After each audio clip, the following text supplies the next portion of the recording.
Our complete library of episodes is available for free at spotlightonpodcast.com/episodes. There you'll find all of our conversations stretching back to our launch in February of 2020. Check it out.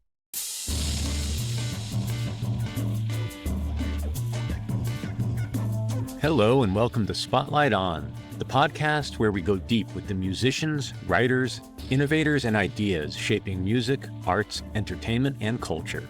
I'm your host, Lawrence Purrier. Today, the spotlight shines on guitarist and composer Tal Yahalom. Tal has built a reputation in New York's creative music scene for weaving post-bop, classical, and South American influences into something all his own.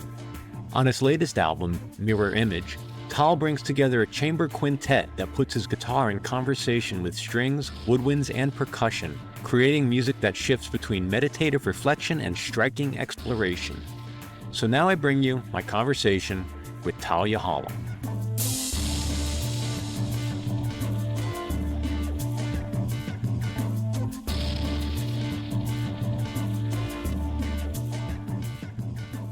I'm really intrigued by the album title.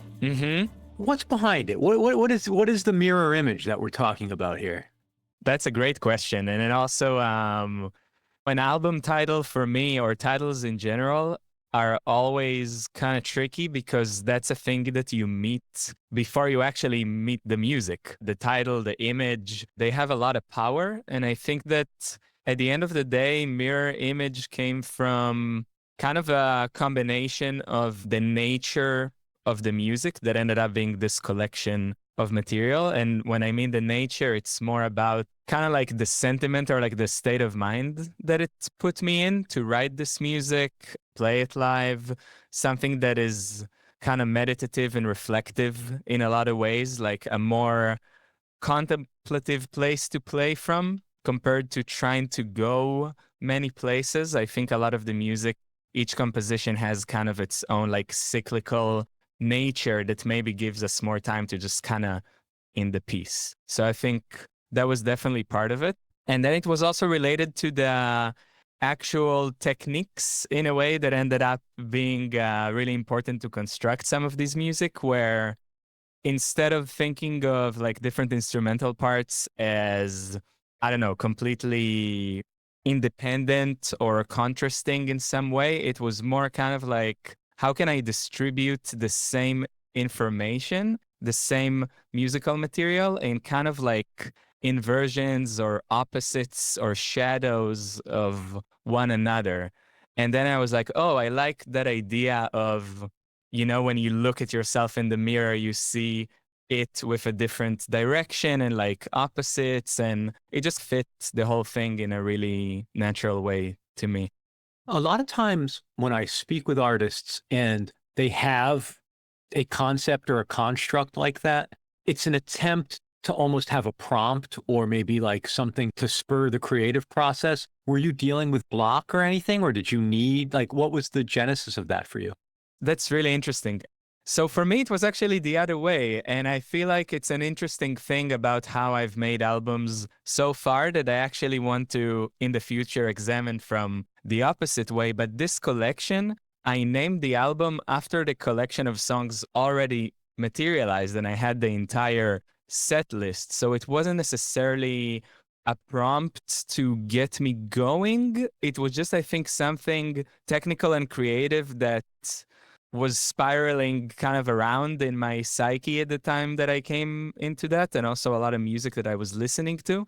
And then it was more about like, okay, I have these in hand already. What could I say about this to tie it together more and maybe get a closer picture, like paint a closer picture for the listener of what's the intention behind it, even if it's in a more mysterious way, hopefully. So that I think was part of it. But I'm also very curious in the future to start from that departure point of being like, oh, whether I'm stuck or not, maybe I should take a very clear theme on the onset of writing music to an album. Because so far it's been actually the opposite. It just, songs came out and they kind of became a collection on their own, or I tied them together. But the opposite really interests me too. I hear that a lot from especially artists that work in various improvised realms, is that having that, I keep using the word construct, but yeah, having that present it could be a guiding force for sure. Yeah, I was going to get to this later, but since you started to allude to this, yeah. is this a bit of a manifestation? You talked about the cyclical nature or other aspects of the actual compositional structure. Is this where the Ravel influence is coming in?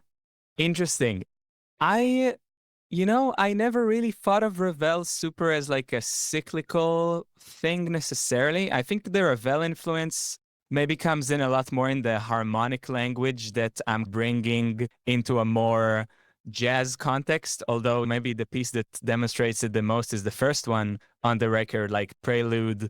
I feel that that sort of harmonic writing and color orchestration is very influenced by him. But the cyclical thing, I think it comes from a bunch of things. I think it comes, first of all, from being drawn to the idea of a core groove, but not Mhm. not wanting to make it be a pattern that is super obvious or super repetitive across the whole thing, but still find some balance in like, okay, how does that core exist and give like a driving force and a focus for the band and for the listener? But I can like jump in and out of it or put in a few like quirks in it to make it sound a little bit more unusual in some ways. I think someone who really contributed that I honestly give a lot of credit for the music that came out for this record is Guillermo Klein, who's an Argentinian pianist composer. Incredible person also that I took a composition workshop with before I started writing for this band, basically.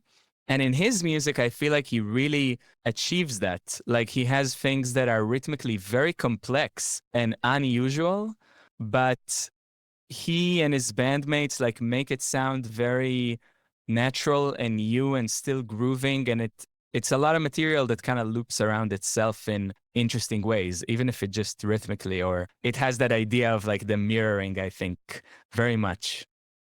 There's a couple of things in there I'd love to click on and go a little deeper. Yeah. One is you at the beginning of what you were just saying, you were talking about more than just the groove. And I think about that a lot with guitar fronted ensembles, because if you're not careful, the band ends up giving you the groove and then it's just 7 minutes of soloing, which I love and it's fun to listen to. But I could imagine it's easy to fall into. It'd become you'd have to be intentional to not go into that zone. Right, right. Are there certain contexts that you think of that in, like that, you know what I mean? Certain instrumentations where that happens? Like, are you talking about trios more or? I think, yeah, there could be another harmonic instrument, but yeah, maybe trios, maybe trios. Right, right, right. But the other thing is that you don't seem to be just about creating environments for the guitar to solo in. Like it seems to be important to you to leave space for the other players. Yeah. Could you talk about that approach and that generosity?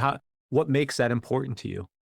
That's beautiful. First of all, the word generosity, that means a lot to hear that if it comes across that way.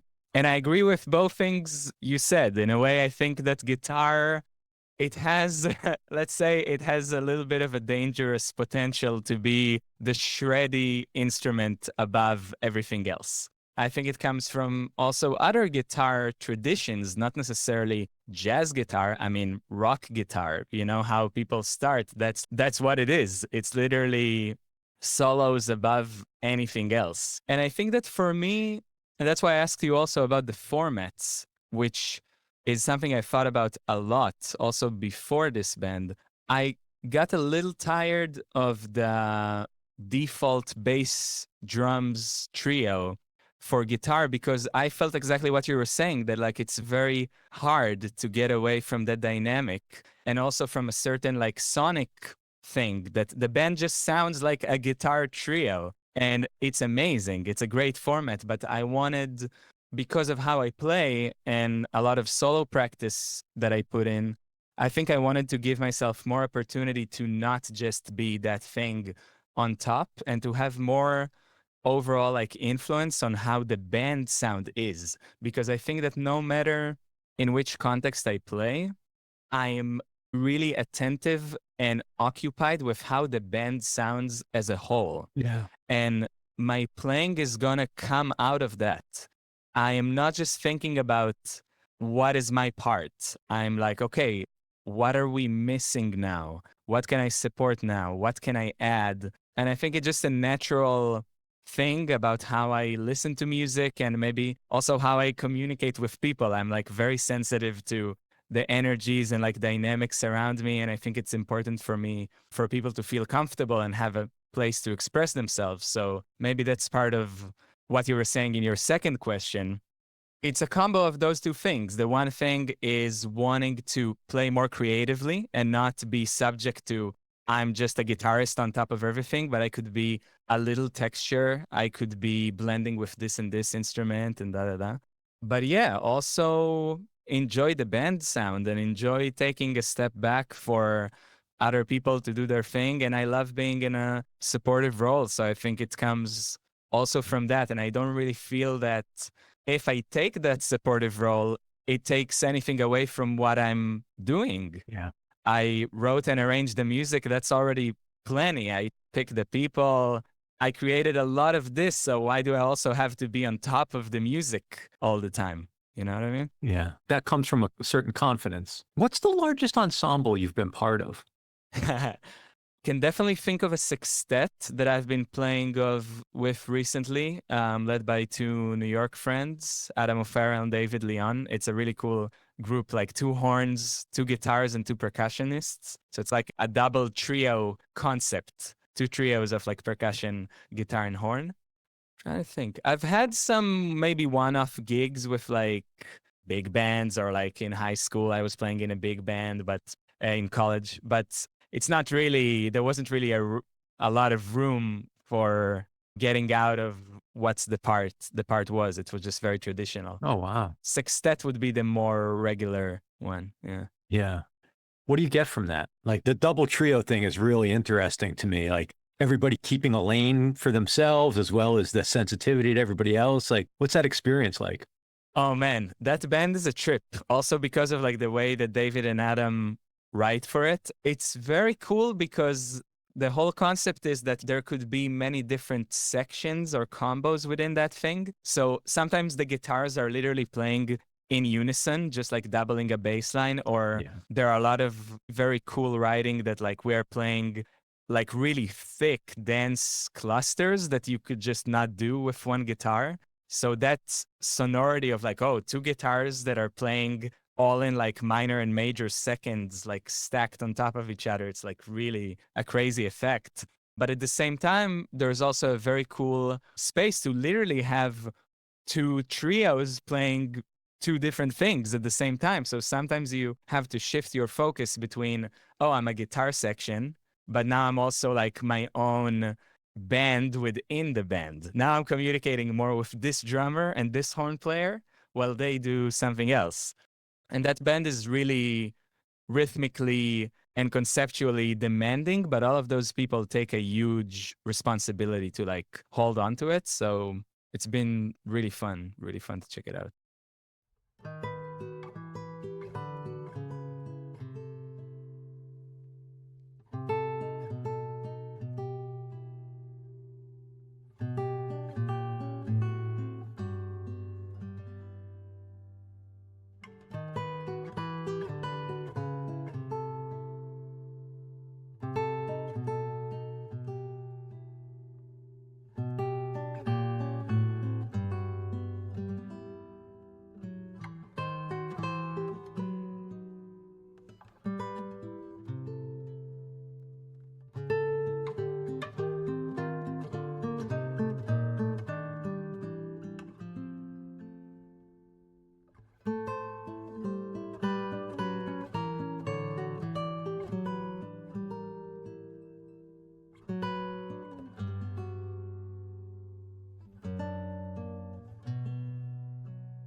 Tell me about the other end of that extreme. I'm particularly interested about the duo work on the record. Tri-Tonal Yeah. is the piece that I'm referring to for listeners. And Mm-hmm. tell me a little bit about that musical conversation. There's a lot fewer places to hide in that environment. Yes. Yes, for sure, for sure. Yeah, so in Tritonal, it's a very good example because in the solo section, I start right away just guitar and percussion. And it is for sure a very vulnerable moment in the show and also in the recording. It was hard to get a take of it. We had to like work a lot on that form because it's very tricky. But you know what's interesting again? When you take things out, like when it's just guitar and percussion, there's almost less pressure to always be playing, for example, a lot of lines and this and this. I can give myself almost more breaks or more variety by just remembering that like, oh, it's okay if I just accompany for myself a little bit just with some bass notes and then I go into a line and now I can have just a few chords. So in a way, you are playing with more elements, but each of them can be a bit more simple. Like when I play solo, I think about it in exactly the same way. You are holding on to a lot of dimensions at the same time, like the groove, the harmony, the bass, the melody. But you can also play much more simple, concise things because you have this conversation between all these different elements and different sounds. And in that place, I think it was a cool place to just kind of be like, okay, we're going to let it loose and I can portray this harmony and syncopate over this form in a way that I wouldn't be able to if it was with another instrument. Yeah, there's a very lovely delicacy in that as well. You were saying at the beginning of your response that you could sit out a little bit and just color or drop in, and it's a beautiful effect. Yeah, thanks. I really think that duo, I mean, there aren't a lot of duo moments in the record, but the duo format in general is something I really, really love and appreciate because of how vulnerable and open it is. And I think that the more a situation has room for every decision to get to have a bigger effect on the music, I usually enjoy it more. That's kind of my tendency. It's interesting. I love it because you get to challenge the image of the guitar slinger.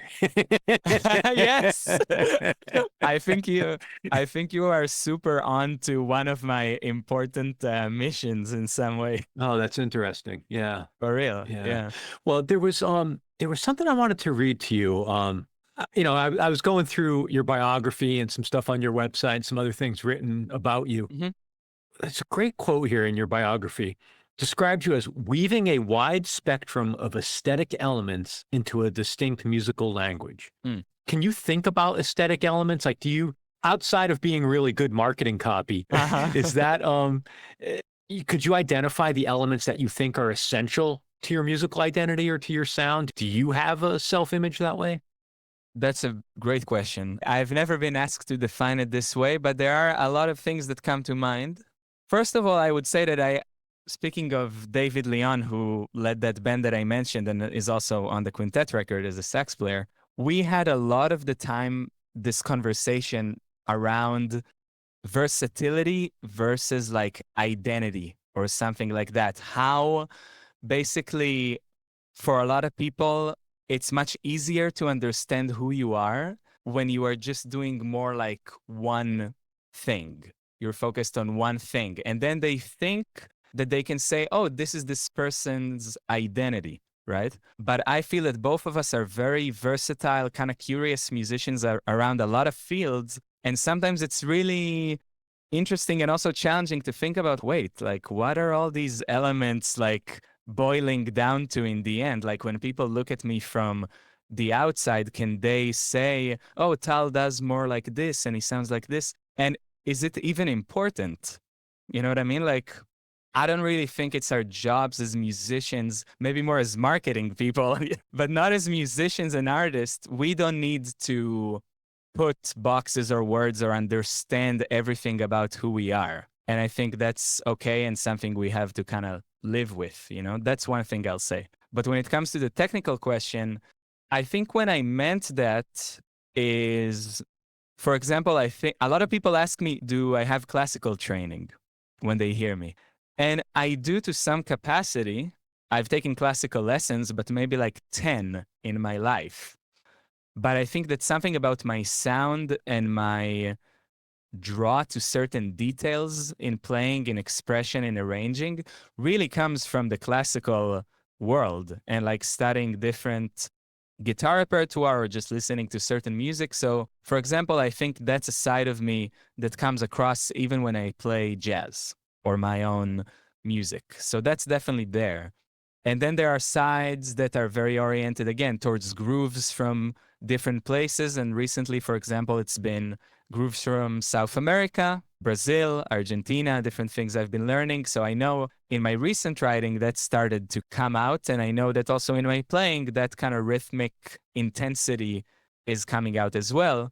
But then the way, for example, that I think about improvisation and how I interpret harmony is a lot more from the jazz world. It's completely from there. How, when I see a set of chord changes, how would I interpret that melodically, harmonically? So it's a combo of all these things. And I just think my curiosity tends to like pull me in many different directions. So it felt like a true statement as far as I can go. Yeah, yeah. It's interesting, though, that your comment about how people ask you if you come from a classical tradition or classical training, and then you also mentioned the affinity for South American music, Brazilian music, because to me, as an uneducated and not formally musical educated listener, I hear those commonalities in the clarity of tone and just the articulation. Whenever you ask me to think of guitar in a Brazilian context, that's something that stands out for me. Is it's very similar to what I hear in, say, John Williams or something like that. Just that ability to, everything is very clean. Not a lot of slurring and Yeah. That's cool. I definitely think that the touch and the tone is very important for me. And also, this is the first band where I play both nylon string and electric. So just to have the opportunity again to create an environment for that side of me, for the nylon, and to have space for that to really resonate and kind of be at the core of the band. That's the instrument that exists both in the classical and the Brazilian tradition, right? So in a way, yeah. Tell me about strings. I mean, I want to leave it an open-ended question, actually. I want you to just tell me about strings. I don't mean guitar strings. So the string family. Oh, you don't want to know which guitar strings I use? But I don't find it interesting, actually. But strings I find interesting, very interesting. Man, I don't know. For example, at this point of my life, when I hear a nylon string guitar before I get to the other strings, there's something that speaks to me on like a core level. It doesn't even matter which tradition it comes from. Like if I hear a good nylon string sound, I immediately connect to it. Something is there. There's something primal about it. I agree. Very, very intense. Right? I also feel that way. And I don't know if it's because it's the first instrument I picked up or whatever, but yes, it's very primal in the best way, like close to our nature or something. I don't really know.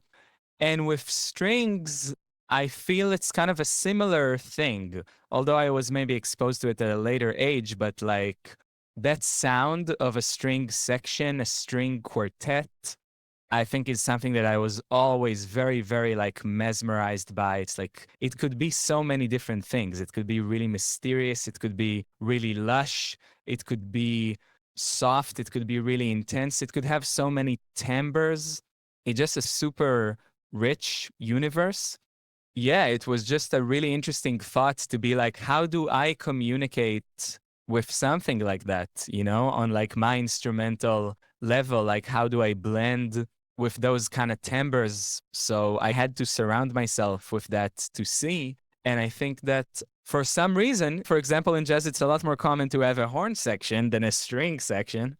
But for some reason, something about surrounding myself with the density and like the richness of horns and the way that that comes across, it was never something that came to my mind. I think it was something that like, it would kind of overwhelm my sound. I would become like kind of like a secondary thing in that if I had like a horn section. But I think in a string section, maybe because I can also emulate some of these sounds, at least let's say pits, I can get closer to in some way. You can hear it on Kim on the record where we all tried to kind of like mimic that string pit sound. Yeah.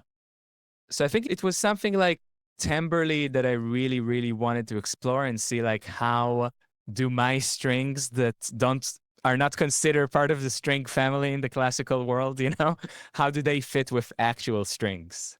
And how can I use them in a context where it's a bit more explorative and versatile than just backgrounds, just pads, which I feel like you could easily fall into in a jazz context, especially. Yeah, for atmospheric.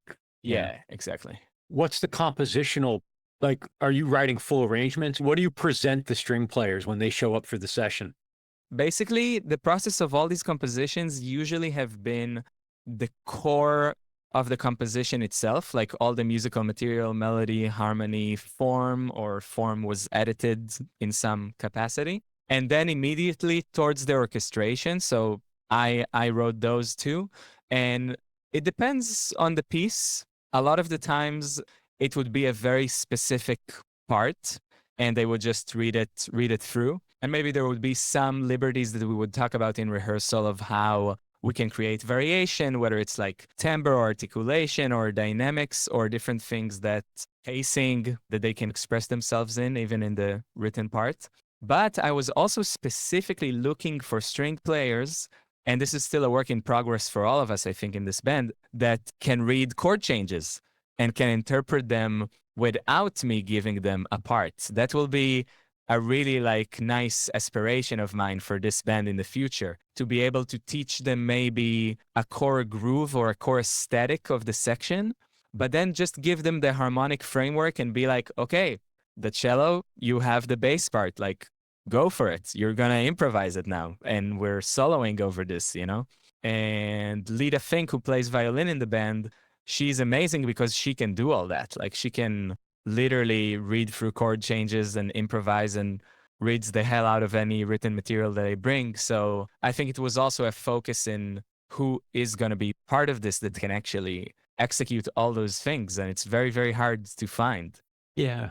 I was going to ask you that. Is it if the stereotype or the cliche was true in that a lot of the players from the more formal classical training and background, I mean, I've had artists tell me before they moved on to jazz or improvisational work, in their classical training, they were discouraged from improvising and from vamping. It was like the composer told you what to do, so please do that. Right. Please respect the mastermind of the whatever, the composer, conductor, whatever, right?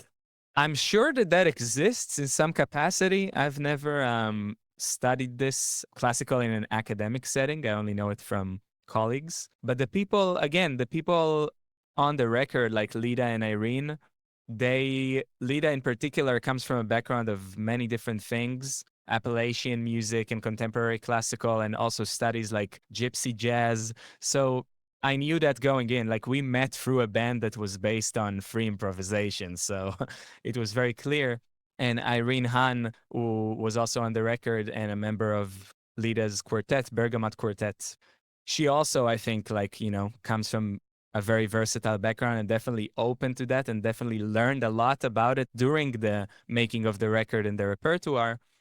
But I think that I could probably, for this band, I couldn't really work with people who just come from the classical background because I need them to do more. I need the cellist to be able to support me in in a rhythm section type of way. Sometimes the cello would have the bass roles. So if you have no understanding of what that would mean stylistically or not open to learning about it, then it's just not going to be the right fit. We'll be back with more Spotlight On and Tal Yahalom right after this break. After listening to this episode, head to thetonarm.com, our new online journal covering unexpected music and culture. This week on The Tone Arm, the pioneering London combo Red Snapper celebrates 30 years of mixing jazz and electronic music. Experimental composer Chaz Underreiner dives deep into Moving, his multimedia composition inspired by America's threatened waterways. Compost Records founder Michael Reinboth details the secret and determination of his taste-making label's continued success. And mysterious electronic music producer Bankert explains how he deploys what he calls digital containers rather than traditional albums. You'll find all this and more on the Tone Arm. And while you're there, be sure to subscribe to our email newsletter. That's thetonearm.com. The Tone Arm, putting a needle on the cultural wax. And now, back to Spotlight On.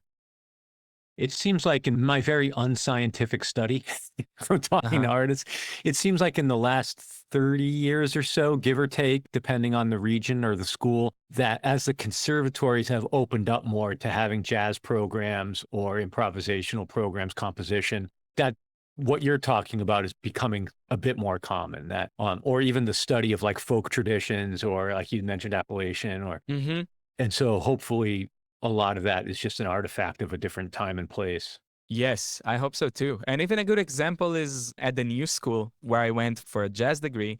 Now they've merged all of the schools into one building, and there are like more common lessons, I think, between the departments, between Manus, the classical department, and the jazz school.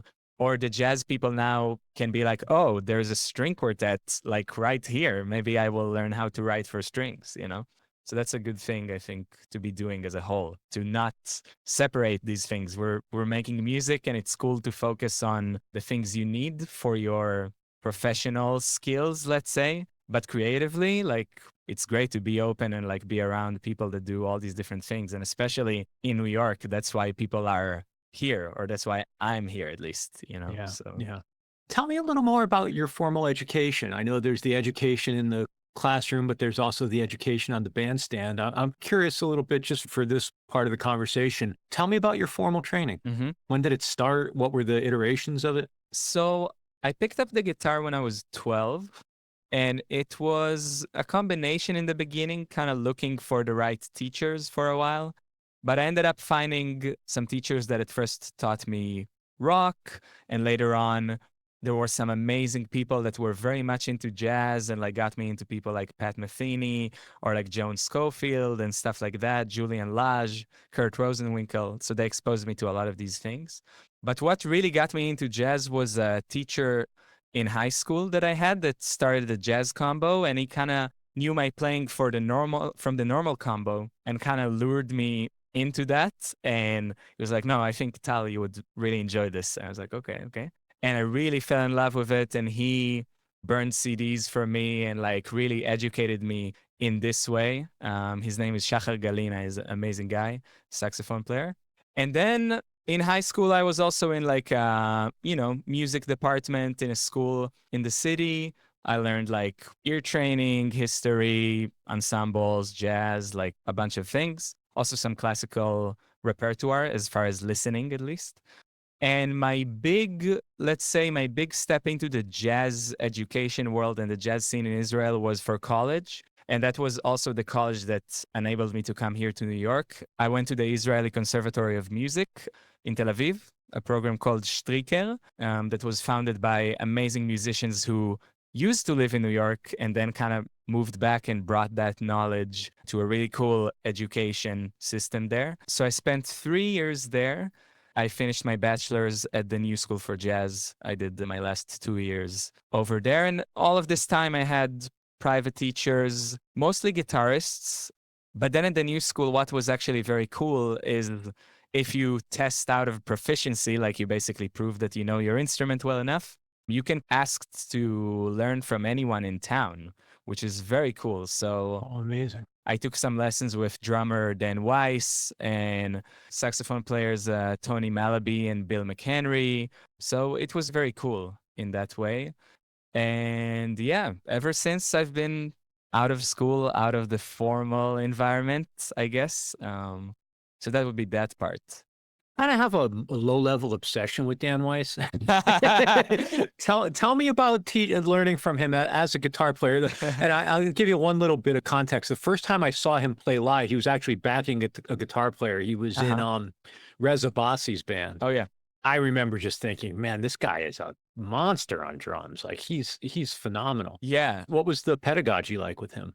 Man, he's an unbelievably like inspiring musician and person. I think his dedication to practice and the instrument, but way more than that, I think his dedication to finding a personal voice on drums and like following his curiosity is what really attracted me to him. So I'll tell you about what we learned and then also about playing with him after our lessons. But we did a lot of rhythmic things. We basically took a lot of Indian music and like tabla concepts that he was working on and tried to apply them. Like we basically taught me some phrases or like compositional approaches to phrases that they have in that sort of tradition, like phrases that, for example, kind of like shrink and expand in length and then land in a very cool way for the resolution. So it was a lot of that and feeling different rhythmic things against other rhythmic things, just developing that independence and like tolerance, which was great. And then just a bunch of playing together, honestly. It was just 2 or 3 lessons. But what was nice after is that I called him for several trio gigs that I've done over the years. And if I'm honest, like I was terrified before each and every one of them because his intensity Kick your ass. of course, I was ready to like lose the beat and lose the form at any moment. And I mean this in a very good way. I think he's just someone who every time he plays, he like pushes the envelope. Like he doesn't settle for just like doing the thing, whatever it is. Like no, he's pushing himself, he's pushing others, and he's really going for what he's hearing in the moment, even if it's very risky. And even if it's unconventional, like for example, one of the things that I think are maybe underrated about him is his orchestration.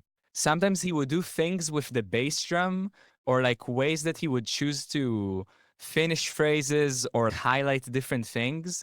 He would do it on very different sets and parts of the drums and the cymbals than other drummers would.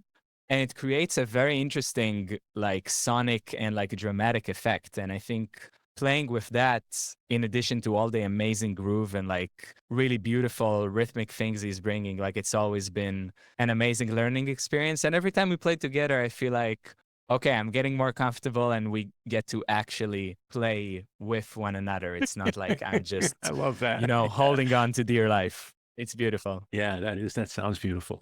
Tell me a little bit about how does your time in Israel relate to your approach in terms of composition, maybe, Mm-hmm. or certainly improvisation? I'm curious, is there a cultural dimension to your improvisation? Man, that's something, I mean, the connection generally to my roots in Israel and how that comes into play musically is something I'm always asking myself in some ways. First of all, I would say that college and a lot of venues that I played at in Israel when I was like growing up and in that college time, they meant a lot to me as an environment to really bring my sound out there and like experiment with new bands, compositions. Like the first compositions of mine that were performed in like those venues in Tel Aviv, like a place like Beit Amudim that was super significant, like booked my trio many, many times when I was like 19. It allowed me to have a lab for those kind of situations. So that was huge in terms of the confidence it gave me or just the opportunity to kind of explore my own compositions in front of people. When it comes to how the culture affects my improvisation or composition, it's very hard for me to say. I would say that a lot of Israeli music, and recently I've been going back to actually like a children's album that is very famous in Israel. It's called Hakeves HaShisha Asar. It's like the 16th sheep, like when you count sheep at night to fall asleep. That's cute. And it's very good. And you're like, oh, a children's album, what the hell? It's the most amazing musicians who've gathered to make that album, and the songs are brilliant, and the compositions are brilliant, and the melodies are unorthodox. Like, there's a very high level of lyricism, I think, and harmonic complexity in a lot of Israeli songwriters, especially a few that come to mind is like Yoni Rechter and Mati Kaspi, that have both jazz and Brazilian influence. And they kind of brought that world into, I think, Israeli popular music.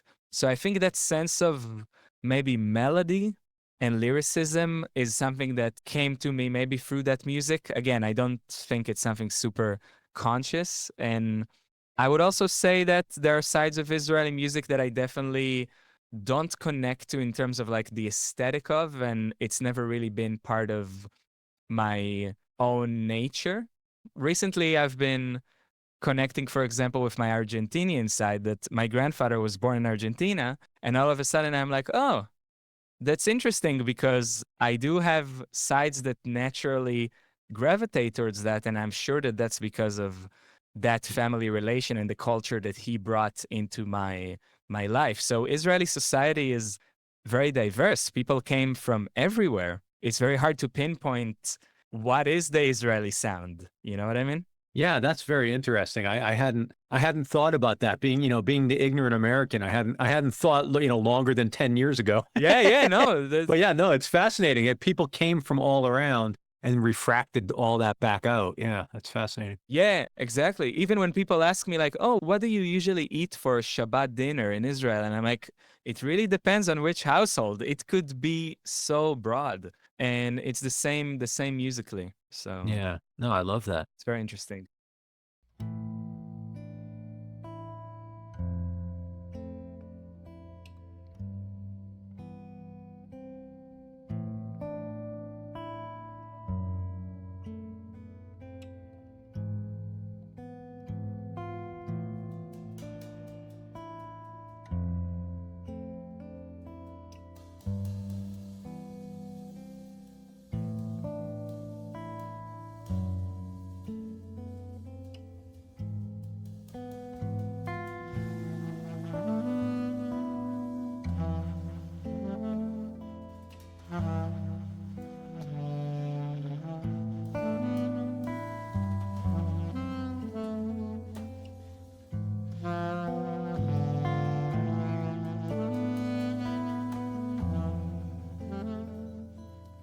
Just to bounce around a little bit, when you said you picked up the guitar at age 12, Mm-hmm. why? What were you into? What of all the musical instruments you could have gravitated towards, what were you listening to and what caused you to reach for the guitar? Actually, I think it was more of a social thing than a musical thing. I had two really good friends in the grade above me that started playing maybe a year or two before me. And they were always hanging out between classes or just at school together, writing songs, playing popular rock songs, pop songs from Israel and like the Beatles or stuff like that. And it just seemed like a beautiful thing to be concentrated on, like having that environment to be together, doing something together. And also they looked pretty cool doing it. So I think it was also a very boyish thing of like, oh yeah, it's cool. I just want to do that. And hopefully I get to connect with more people and like, get some girls to look at me or something. So it was definitely just that in the beginning. And maybe the guitar in its nature, there's a reason why it's around the campfire, right? Like that's an instrument that you can just like pull out anywhere. And it already kind of invites that setting of like, okay, we're about to make music together. It's very portable, nylon string guitar, acoustic. You can play it acoustically and you can do it anywhere. So I think that was also probably part of the reason. And you can portray a song. It's not a horn, for example. You can play the harmony of a song and sing to it. So I guess that was a subconscious thing that drew me into it. Do you have any level of proficiency or interest on any other stringed instruments? Uh, well, I can say electric bass, but it wouldn't be like something too crazy. No, but at some point I would be definitely curious. Like, I also really think that if I would buy a cello, I would definitely be really into that. Yeah. And could sit for a while. Yeah. Cello is fascinating. I that rich, low Oh, man. thrill of it. Yeah. It has the range of like every instrument, it feels like it could do whatever it wants, and it has this depth, like you said. So yeah, that maybe could be an interesting thing. And also for recording at some point could be cool to pick up a few other stringed instruments, but when I commit to something, I feel like I'm happy to kind of like live in that universe, you know? So also in terms of guitars, a lot of guitarists have, I don't know, 10 guitars, 12 guitars. I have 3 guitars, one nylon, one semi-hollow, one electric. For now, I'm totally cool with it. I'm very curious about other types of guitars I could get, but I somehow just get connected to the instruments, and that's what it is. I don't know. That's so interesting. I was about to ask you about your if you were a gearhead, what are you into other than guitars? Like, do you have pedals? Do you have amps? Like, what's your rig, if you don't mind me going there? For sure.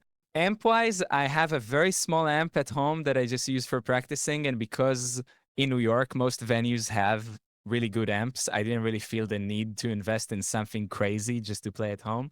It's something I want to invest in, like a nice tube amp for recording for the future. But pedals, for example, I got into it really late because I think I was just like, no, I like the sound of the guitar. I don't need this bullshit or something. And it took me a long, long time, maybe from the fear of it taking over too much over the sound of the guitar or of my practice. I think it took me a while to buy my first pedal and understand why I even want to be involved in that. Yeah. But the more I did it, it came from this curiosity of, okay, I'm hearing a sound and I know that there is no way to create it just with the instrument. For example, a volume pedal is one of the most important things in my setup because once you hit a note on guitar, that's it. Like the decay starts and it is what it is, but you can't really fade into a note the way a human voice or a horn would. And I think with the volume pedal, it became a huge part of my expression. That sort of thing of like, I can control the entire envelope and like character of a note. And for example, that led me to another really cool texture when I bought something that's called a freeze pedal, that it's like a sustain pedal. You play something, you press it, and it just sustains a chord, for example. So now I know that I can use the combination of those two to, let's say, do a volume swell into a chord so it fades in, and then I freeze that chord, and then I can play over that with different volume expressions also. So it gives a lot more like human and dynamic characteristic to it. And in other bands, like a trio I have called Kadawa, that is more like a post-rock type of thing. Definitely I have a overdrive pedal and I use delay in much more heavier ways. I also use a loop station to create some live loopings for grooves or more like ambience. I have a pitch shifting pedal. So sometimes it would be an octave lower or higher, or it would be something much more gnarly, like maybe also using minor seconds to create clusters. Oh, so you can add harmonics. Yeah, you can choose between any interval pretty much. You can choose an octave, different types of seconds, thirds, perfect fourth, perfect fifth. So it's really, really cool. But it gets the guitar into a bit more of like an electronic sound, that particular pedal. So I use it hopefully when it's the right moment for those things. Well, listen, before I let you go, I wanted to ask you sort of a slightly side question, which is, so after we get off the call and you go about the rest of your day, what's the next music you're going to listen to? Ooh, recently I've been really into this Argentinian songwriter, Juan Quintero, and I've been obsessed with some of his songs from a record called Folklore. So I might go listen to that again. When I listen to things, it happens many, many times just to get the characteristics of it, also analytically, but also just like to connect with it emotionally. But I'm not sure. I've been very much into him, very much into Javan, Brazilian guitarist and songwriter too. I don't know. It's always a very big rotation of things. Yeah. You like guitarists though, huh? You listen to guitarists. Yes, I listened to a lot of guitarists recently. That's true. I had a phase where it was more pianists for a very long time. But now I think because of this obsession with South American music and the nylon in that context, like anyone who does kind of their own take on it, and definitely rhythmically and in terms of like strumming patterns, those musicians have a lot going on that I think I want to capture also in my playing.